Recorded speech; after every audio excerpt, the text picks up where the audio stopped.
வக்கீல் வாய்ஸ் நேயர்களுக்கு வணக்கம்.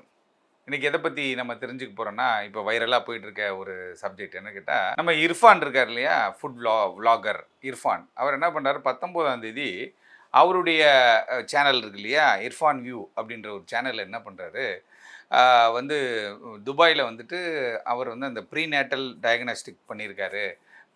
அதில் வந்து எனக்கு வந்து பெண் குழந்தை தான் பிறக்கும் அப்படின்ட்டு. ஏன்னா இன்னும் அவங்க குழந்தை பிறக்கல. பட் ஆனால் அதை வந்து அவர் சொல்லியிருக்காரு. நம்மளுடைய பிசிபிஎன்ஏடி அப்படின்னு சொல்லக்கூடிய அந்த ப்ரீநேட்டல் டயக்னாஸ்டிக்கை வந்து பண்ணுறது தவறுன்னக்கூடிய ஒரு சட்டம் வந்து நம்ம இந்தியாவில் இருக்குது. அதுவும் இல்லாமல் அதன்படி வந்து அந்த குழந்தை ஆணா பெண்ணா என்று சொல்லக்கூடிய விஷயத்தை வந்து தடை செய்யப்பட்ட ஒரு விஷயமாக தான் இன்றைக்கி வந்து அரசு சொல்கிறாங்க.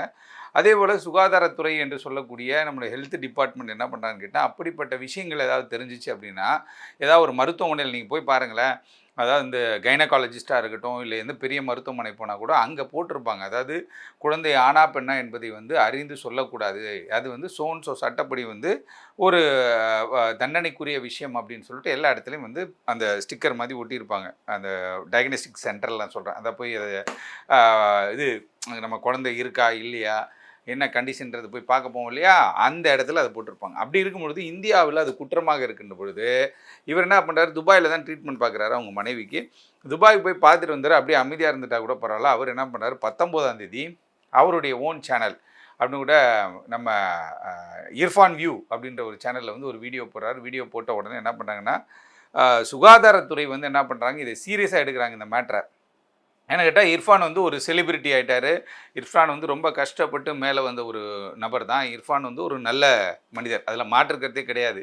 இருந்தாலும் இர்ஃபானுக்கு ஒரு சிக்கல் அப்படின்னு வந்த உடனே இவங்க என்ன பண்ணுறாங்கன்னு கேட்டால், இது வைரலாக போனால் நான் 4 பேர் நல்லவன் இருப்பான், 4 பேர் கெட்டவன் இருப்பான். எவனோ ஒருத்தன் ஊதி அடிச்சு விட இது என்ன போச்சுன்னு கேட்டால், சுகாதாரத்துறை என்று சொல்லக்கூடிய நம்முடைய ஹெல்த் டிபார்ட்மெண்ட் என்ன பண்ணுறாங்க அப்படின்னு கேட்டால், உடனே வந்து ஒரு நோட்டீஸ் அனுப்புகிறாங்க. நோட்டீஸ் அனுப்பி என்ன பண்ணுறாங்கன்னா, அந்த வீடியோவை எடுக்க சொல்கிறாங்க. வீடியோவை டெலிட் பண்ணுங்கன்றாங்க. அதுவும் இல்லாமல் நீங்கள் வந்து ஒரு நோட்டீஸ் அனுப்பி இது மாதிரி சோன்சோ ஆக்ட் படி பிசிபிஎன்ஏடி என்று சொல்லக்கூடிய, அதாவது preconception and prenatal diagnostic techniques act 1994 படி இர்ஃபானுக்கு நோட்டீஸ் அனுப்பப்படுகிறது. நோட்டீஸில் என்ன சொல்கிறாங்கன்னு கேட்டிங்கன்னா, அப்பா நீ துபாயில் போய் பார்த்தாலும் நீ இந்தியாவில் வந்து இதை சொல்கிற, இது வந்து என்ன கேட்டால் வசதி படைத்தவர்களுக்கு ஒரு வாய்ப்பாக போகும். அதே நேரத்தில் வசதி படைத்தவர்கள் சட்டத்தை வளைத்து போகலாம் அப்படின்றதுக்கு ஒரு வாய்ப்பாயிடும். அதனால் இர்ஃபான் அவர்களே, நீங்கள் செய்தது தவறு, நீங்கள் அந்த வீடியோவை டெலிட் பண்ணுங்கள் அப்படின்னு சொன்னாங்க. இர்ஃபான் வந்து அதற்கு பொது மன்னிப்புக்கு இர்ஃபான் என்ன சொல்கிறாருன்னு கேட்டிங்கன்னா, இப்போ அதாவது வந்து பெண்களை வந்து ஒரு பெண்களுக்கு ஆதரவாக பெண் குழந்தைகளுக்கு வந்து முக்கியத்துவம் கொடுக்குற தான் ஒரு சில விஷயங்கள் பேசுகிறாரு. இருந்தாலும் இந்த குழந்தை வயிற்றில் இருக்கிறது ஆணா பெண்ணா அறிவதற்கு தடை விதிக்கப்பட்டிருக்கிற இந்தியாவில், குறிப்பாக தமிழ்நாட்டில் அவர் இதை சொன்னது வந்து என்னென்னு கேட்டிங்கன்னா பிரச்சனை உருவாக்கிருச்சு. இருந்தாலும் நான் வந்து மன்னிப்பு கேட்டிருக்கேன் அப்படின்ற மாதிரி இர்ஃபான் சொல்லியிருக்காரு.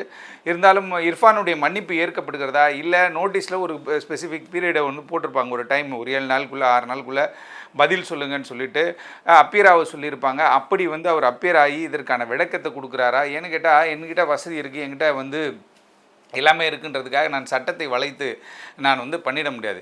இதே மாதிரி வந்து என்ன கேட்டால், ஒரு சம்பவம் நடந்ததுன்னா பணக்காரங்கன்னா ஈஸியாக தப்பிச்சு போயிடுவாங்க, ஏழைகள்னால் மாட்டிப்பாங்க அப்படின்ற மாதிரியான நிலைப்பாடு ரொம்ப நாளாகவே இருக்குது. அதையெல்லாம் உடைக்கக்கூடிய விஷயம் எங்கே இருக்குன்னு கேட்டால் சட்டத்தின் கையில் தான் இருக்குது. ஆக இப்போ இர்ஃபான் ஒரு தவறு செய்து விட்டாருன்னா மன்னிப்பு கேட்டார்னா விட்டுருவாங்க அப்படின்னு மாதிரி அவர் நினைக்கிறாரு. இருந்தாலும் மன்னிப்பு ஏற்றுக்கொள்ளக்கூடிய ஒரு விஷயம்தான். இருந்தாலும் இதை பாட்டு 4 பேர் வந்து தவறு செய்து விடக்கூடாது, சட்டத்திற்கு புறமாக நடந்து விடக்கூடாது என்பதற்காக சுகாதாரத்துறை இப்போ வந்து நோட்டீஸ் அமைச்சிருக்காங்க. அவர் சாரி கேட்டிருக்காரு. இந்த விஷயத்தில் அடுத்த கட்டமாக சுகாதாரத்துறை என்ன பண்ண போகிறாங்கன்றது ஒரு சில நாட்கள் நமக்கு தெரியும். பொறுத்திருந்து பார்ப்போம். இர்ஃபானுடைய இது வழக்காக மாறுகிறதா, இல்லை காம்ப்ரமைஸ் ஆக போகிறதா, இல்லை இவர் போய் மன்னிப்பு கேட்குறாரா, பொறுத்திருந்து பார்ப்போம். நன்றி, வணக்கம்.